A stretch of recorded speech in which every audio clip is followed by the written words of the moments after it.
Today we will start exercise 4.4. Question number 1. Give the geometric representation of y is equals to 3 as an equation in one variable and in two variable. मतलब आपके पास एक equation दी हुई है y is equals to 3. अब इस equation की हमने graphical representation करनी है. ज्योमेट्रिक रिप्रेजेंटेशन का मतलब है ग्राफिकली इसे हमने रिप्रेजेंट करना है. फर्स्ट वन कि इस इक्वेशन को वन वेरिएबल की फॉर्म में, वन वेरिएबल में ही हमारे पास इक्वेशन है y इक्वल्स टू 3 और वन वेरिएबल की फॉर्म में ही आपको इसे रिप्रेजेंट करना है ग्राफ पे. और सेकंड वन है इन टू वेरिएबल्स कि पहले इक्वेशन को हमें टू वेरिएबल्स की फॉर्म में कन्वर्ट करना पड़ेगा, आफ्टर देन उसे हमें प्लॉट करना है. तो उस क्वेश्चन को करने से पहले आप एक चीज याद रखोगे, जब भी आपको वन वेरिएबल में, ठीक है, किसी भी इक्वेशन को वन वेरिएबल में रिप्रेजेंट करने के लिए कहा जाए तो उस केस में हम इक्वेशन को हमेशा नंबर लाइन पर रिप्रेजेंट करते हैं. नंबर लाइन आप सभी को पता है कि एक लाइन ड्रॉ करते हैं जिसमें बीच में सबसे पहले क्या राइट करते हैं 0 और जो उसकी राइट साइड होती है वहां पर 1 2 3 4 5 अप टू इन्फिनिटी. ठीक है, इस स्टेप से नंबर्स होते हैं. ऐसे ही जो उसकी लेफ्ट साइड पर नेगेटिव नंबर्स -1 -2 -3 -4 इस टाइप से. ठीक है, तो जब भी वन वेरिएबल की फॉर्म में आपको कहा जाए मतलब हमें उसे नंबर लाइन पर रिप्रेजेंट करना है. वन वेरिएबल की रिप्रेजेंटेशन मतलब नंबर लाइन. और जब टू वेरिएबल्स, अब क्योंकि इसमें वन वेरिएबल है मतलब एक ही वैल्यू है तो एक वैल्यू ही प्लॉट करनी है, मतलब कोई एक्स एक्सिस नहीं कोई वाई एक्सिस नहीं, तो इसलिए सिंपली हम किसके ऊपर ड्रॉ करेंगे, नंबर लाइन पर.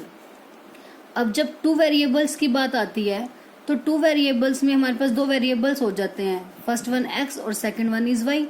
और x और y को प्लॉट करने के लिए हमें ग्राफ बनाना पड़ता है जिसमें टू एक्सिस लेनी पड़ती हैं, x एक्सिस और y एक्सिस, जो कि एक दूसरे के ऊपर म्यूचुअली परपेंडिकुलर होती है. म्यूचुअली परपेंडिकुलर मतलब एक दूसरे के साथ कितने डिग्री का एंगल बनाती हैं, 90. अगर वन वेरिएबल में है तो नंबर लाइन पर, टू वेरिएबल में है तो इस टाइप से टू एक्सिस बनाकर, जैसे हमने लास्ट एक्सरसाइज में भी किया था, बस सिंपली उसको प्लॉट करना है. अब देखो क्वेश्चन को कैसे करना है. अब फर्स्ट पार्ट को क्या है, हमारा वन वेरिएबल में y इक्वल्स टू 3 को हमने रिप्रेजेंट करना है. तो representation of y equals to 3 in one variable. One variable में करने के लिए सबसे पहले क्या करेंगे, एक नंबर लाइन पर ड्रॉ करेंगे इसे. तो एक लाइन ड्रॉ करेंगे हम,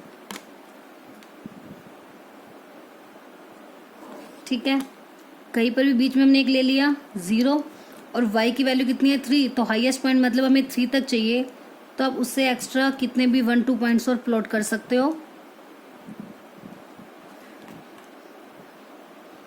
ऐसे ही साइड नेगेटिव साइड पे 1 2 3 4.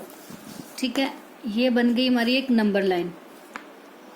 अब मिड वाला पॉइंट हमने क्या ले लिया, एक 0. अब राइट साइड पे पॉजिटिव वैल्यूज 1 2 3 4 5.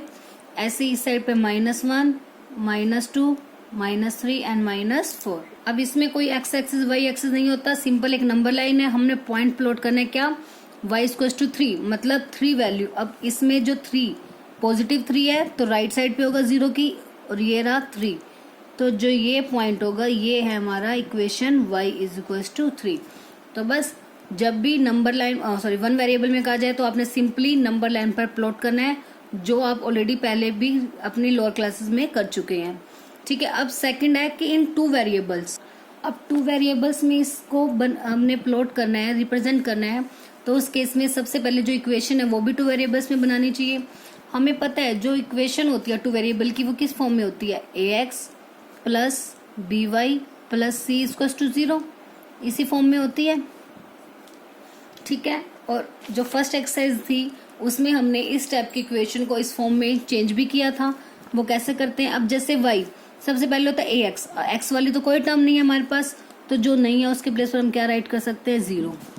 तो 0x राइट कर सकते हैं यहाँ पर, प्लस by मतलब y वाली टर्म, सिंगल है y वाली टर्म, by मतलब सॉरी 1y हो जाएगी, ओनली y, प्लस c. अब जो कांस्टेंट टर्म है ये प्लस का 3 है, इधर आके क्या हो जाएगा, माइनस. ठीक है, कांस्टेंट टर्म अगर ये y इक्वल्स टू 3 है हमारे पास, हम ऐसा भी लिख सकते हैं इसको y -3. तो उस केस में इक्वेशन क्या हो जाएगी 0x plus y minus three equals to 0। ठीक है, तो अगर हम 0x plus y minus three इस फॉर्म में भी राइट कर सकते हैं, अदरवाइज इसको इक्वल्स टू 3 भी राइट कर सकते हैं। बस सिंपल सी एक चीज याद रखनी है, जो भी इक्वेशन आपके पास है अगर x वाली मिसिंग है तो उसके साथ 0 लगा दोगे 0x, दूसरे वाली as it is equals to में कॉन्स्टेंट। नहीं तो आप इस साइड पर भी लेके आ सकते हो, जैसे ये फॉर्म है y इक्वल्स टू 3, सबसे पहले y इक्वल्स टू 3 है, प्लस का इधर आके माइनस हो गया y माइनस 3, कॉन्स्टेंट y वाली वैल्यू भी है, कॉन्स्टेंट भी है, सिर्फ क्या मिसिंग है x वाली, तो 0x। ऐसे भी फॉर्म कर सकते हो, अदरवाइज इसे ऐसे भी राइट कर सकते हैं। ठीक है, अब मैंने इसे ऐसे इसलिए राइट किया है बिकॉज हमें इसे ग्राफ पर रिप्रेजेंट करना है, और ग्राफ पर रिप्रेजेंट करने के लिए हमें x और y की मिनिमम 2 वैल्यूज की नीड होती है, तो उसकी वैल्यूज हमें फाइंड आउट करनी है, इसलिए मैंने इसको राइट साइड पर ही रहने दिया। अब ग्राफ पर बनाना है इसे, तो सबसे पहले कम से कम 2 सॉल्यूशन बनाने पड़ेंगे। अब आप एक चीज देखो, इसमें ये 0x है, तो x के प्लेस पर अगर हम कुछ भी पुट करें, चाहे 1 2 3 एनीथिंग, तो उस केस में हमेशा ये वैल्यू तो क्या हो जाएगी 0, क्योंकि 0 की मल्टीप्लाई अगर आप किसी भी वैल्यू के साथ करते हो तो हमेशा क्या होगा 0 होगा, तो उस केस में y हमेशा कितना आएगा 3। तो इसे करके देखते हैं। जैसे मान लो पुट कर दिया सबसे पहले x की वैल्यू 1, तो 0 इंटू एक्स के प्लेस पे 1, y इक्वल्स टू 3। अब ये वैल्यू तो बन गई 0, तो y इक्वल्स टू कितना आ गया 3। तो इसका मतलब x की वैल्यू अगर 1 है तो y की वैल्यू कितनी आ गई उस केस में 3, एक पेयर आ गया ये। ऐसे ही अगर हम मान लो पुट कर लेते हैं x के प्लेस पर क्या 2, तो 0 into 2 plus y equals to 3। अब इस केस में भी ये वैल्यू बन गई 0 प्लस y इक्वल्स टू 3, मतलब y की वैल्यू फिर से आ गई 3। तो x की वैल्यू अगर हमने 2 रखी तब भी y की वैल्यू कितनी आई 3। तो अगर हम टेबल बनाते हैं तो उस केस में क्या हो रहा है, x की वैल्यू अगर हमने 1 रखी तो भी y की 3, 2 रखेंगे तो y की वैल्यू 3। तो आप इसी तरह से कोई भी वैल्यू पुट कर सकते हो x की, y की हमेशा क्या आएगी 3। अब इसे ग्राफ पे रिप्रेजेंट करना है। सबसे पहले हमने x एक्सिस और y एक्सिस प्लॉट कर ली, उस पर नंबर्स राइट कर दिए। x पर राइट कर दिया 1 to 4, नेगेटिव साइड -1 -2, और पॉजिटिव पर 1 to 4, नेगेटिव -1 -2। अब x की वैल्यू 1 पर y की वैल्यू 3, x की वैल्यू तो 1 है बट y की वैल्यू क्या है 3, इसके बिल्कुल सामने वाली वैल्यू। ठीक है, x की वैल्यू 1 तो y की वैल्यू 3, ये आ गया पॉइंट, क्योंकि x की वैल्यू 1 है और y की वैल्यू कितनी है 3। ऐसे ही x की वैल्यू 2 पर y की वैल्यू 3, x की 2 और y की 3, ये पॉइंट है जहाँ पे x तो 2 है और y क्या है 3, तो दोनों का इंटरसेक्टिंग पॉइंट 2 and 3। अब दोनों को अगर हम ज्वाइन करेंगे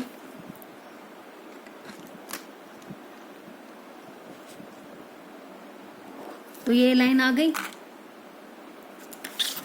ठीक है, इस लाइन की इक्वेशन क्या हो जाएगी y इक्वल्स टू 3, या फिर आप इसे राइट कर सकते हो 0x plus Y equals to 3। ठीक है, क्लियर है। तो अगर 1 वेरिएबल में होगी तो इस टाइप से नंबर लाइन पर रिप्रेजेंट करोगे, 2 वेरिएबल में है तो पहले उसे 2 वेरिएबल्स में कन्वर्ट करेंगे, उसके बाद बस उसे प्लॉट कर दोगे। अब इससे एक रिजल्ट और निकल के आता है कि y की वैल्यू अगर कोई भी कांस्टेंट नंबर होगी, अब जरूरी तो नहीं ना हमेशा 3 होगा, यहाँ पे y की वैल्यू कुछ भी 5 6 2 -1 कुछ भी हो सकती है। तो जब भी y की वैल्यू कांस्टेंट होगी उस केस में उसका ग्राफ हमेशा कैसा होगा, देखो ये x एक्सिस है और y इक्वल्स टू 3 बिल्कुल इसके पैरेलल जाएगी। ऐसे मान लो अगर आपके पास y इक्वल्स टू 5 होता तो अब उस केस में हम 0x प्लस वाई बनाते, तो x की वैल्यू अगर हम 1 2 3 कुछ भी पुट करेंगे y ऑलवेज कितना आएगा 5, तो उस केस में जो आपका ग्राफ बनता वो y इक्वल्स टू 5 पर बनता। ठीक है, तो इसीलिए जब भी y की वैल्यू कोई कांस्टेंट होगी तो जो हमारा ग्राफ होगा वो हमेशा पैरेलल होगा x एक्सिस के, पैरेलल टू x एक्सिस। ठीक है, जब भी y की वैल्यू कांस्टेंट होगी कुछ भी तो उस केस में ग्राफ हमेशा x एक्सिस के देखो बिल्कुल पैरेलल होगा, इसको आप कितना भी इंक्रीज कर सकते हो बिल्कुल इसके पैरेलल रहेगा। और ऐसे ही सेम अगर x की वैल्यू कोई कांस्टेंट होती है तो उस केस में जो हमारा ग्राफ होगा वो पैरेलल होगा किसके y एक्सिस के। ठीक है, सिंपल है, y कांस्टेंट है तो एक्स एक्सिस के पैरेलल, एक्स कांस्टेंट है तो वाई एक्सिस के पैरेलल होगा, जो आप नेक्स्ट क्वेश्चन से क्लियर भी हो जाएगा। नाउ सेकंड सम में give the geometric representation of 2x plus 9 equals to 0 as an equation. अब ये इक्वेशन दी हुई है हमें 2x प्लस 9। अब एक बार इसे वन वेरिएबल की फॉर्म में रिप्रेजेंट करना है और सेकंड में इन टू वेरिएबल्स। अब फर्स्टली जो इक्वेशन है हमारे पास क्या है, 2x प्लस 9 इक्वल्स टू 0। अब हमें प्लॉट करने के लिए पहले यहाँ से x की वैल्यू फाइंड आउट करनी पड़ेगी। तो 2x प्लस का 9 यहाँ आके क्या हो जाएगा, -9। तो x की वैल्यू क्या हो जाएगी, माइनस का 9, 2 मल्टीप्लाई में इधर आके डिवाइड। तब इसे डिवाइड करेंगे तो क्या आएगा, 2 4 जा 8, 2 5 जा 10, बट साइन माइनस, मतलब x की वैल्यू कितनी आ गई, माइनस का 4.5। अब सबसे पहले सेम नंबर लाइन ड्रॉ कर लिया हमने, राइट साइड पर पॉजिटिव वैल्यू, लेफ्ट साइड पर नेगेटिव वैल्यूज। जो हमें पॉइंट प्लॉट करना है वो नेगेटिव है, माइनस का 4.5। अब 4.5 किसके बीच में लाई करता है, 4 और 5 के बीच में। 4 और 5 के एग्जैक्ट मिड में, क्योंकि हमने जो ये यूनिट का गैप लिया, 1 यूनिट का गैप लिया है, तो इसके बिल्कुल एग्जैक्ट जो बीच में होगा पॉइंट, वो हमारा क्या हो जाएगा, 4.5। ठीक है, और नेगेटिव वाली साइड पे लेना है बिकॉज वैल्यू नेगेटिव है। तो जो ये पॉइंट आ गया, ये हो गया x is equals to minus का 4.5। मतलब ये चीज हमारी इक्वेशन बन गई 2x plus 9 is equals to 0। इस पॉइंट पर जो हमारी इक्वेशन हो जाएगी वो क्या होगी, 2x plus 9 is equals to 0। वही से हमने x की वैल्यू निकाली है। तो ये तो हो गया वन वेरिएबल के केस में कि हमने सिर्फ उसे नंबर लाइन पर प्लॉट करना है। अब सेकंड में रिप्रेजेंटेशन करनी है इसकी, 2x plus 9 is equals to 0 in two variables. अब टू वेरिएबल्स में इसमें ऑलरेडी x वाली वैल्यू है, कौन सी वैल्यू मिसिंग है, y वाली, ax प्लस by मतलब 0y plus 9 is equals to 0। अब इसमें फिर से सेम क्या करेंगे, अब इसमें y की वैल्यू हम कुछ भी पुट कर देंगे, वहां से x की वैल्यू आ जाएगी। तो पुट y इक्वल्स टू 1। आप देखो इसमें x की वैल्यू पुट नहीं कर सकते, क्योंकि अगर x की वैल्यू पुट करोगे तो उस केस में तो y तो ऑलरेडी हमारे पास नहीं है, तो क्वेश्चन आपका सारा खत्म, सिर्फ कांस्टेंट बच जाएगा, कोई भी वेरिएबल नहीं बचेगा। इसलिए 0y जो सा वेरिएबल नहीं है हमारे पास, हम उसकी वैल्यू पुटअप करेंगे ताकि हम किसकी वैल्यू फाइंड आउट कर सके, x की। तो 2x प्लस 0 इंटू 1 प्लस 9 यहाँ आके क्या हो गया, माइनस का 9। तो 2x is equals to minus का 9, क्योंकि 0 इंटू 1 तो क्या बन गया, 0। अब x की वैल्यू निकालनी है, माइनस का 9/2 कितना आ गया, माइनस का 4.5। तो फर्स्ट पॉइंट आ गया, y की वैल्यू 1 तो x की वैल्यू माइनस का 4.5। वैल्यू आपकी हमेशा ये सेम ही रहेगी जो आएगी, बस हमें टू वेरिएबल में दिखाना है, तो उस केस में x हमेशा यही आएगा और y की वैल्यू चेंज होती जाएगी। अब ऐसे ही पुट कर लेंगे, सपोज y की वैल्यू 2, तो 2x plus 0 into 2 is to minus का 9। तो 2x plus 0 is to minus का 9, तो यहाँ से भी x की वैल्यू कितनी आ गई, माइनस का 4.5। तो जो टेबल बनी उसमें क्या होगा कि x की वैल्यू तो दोनों केस में कितनी आ रही है, माइनस का 4.5।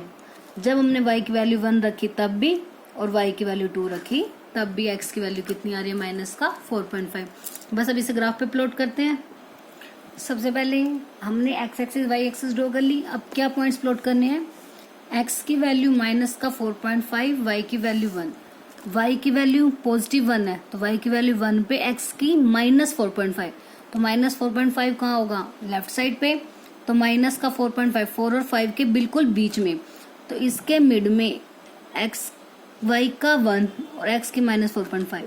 तो इनका इंटरसेक्टिंग पॉइंट ये आ गया कि माइनस का 4.5 x का और y की वैल्यू 1। अब नेक्स्ट है y की तो 2 है और x की सेम है, तो x की सेम है तो इसी सीक्वेंस में जाएगी, और y की 2 मतलब इसके सामने।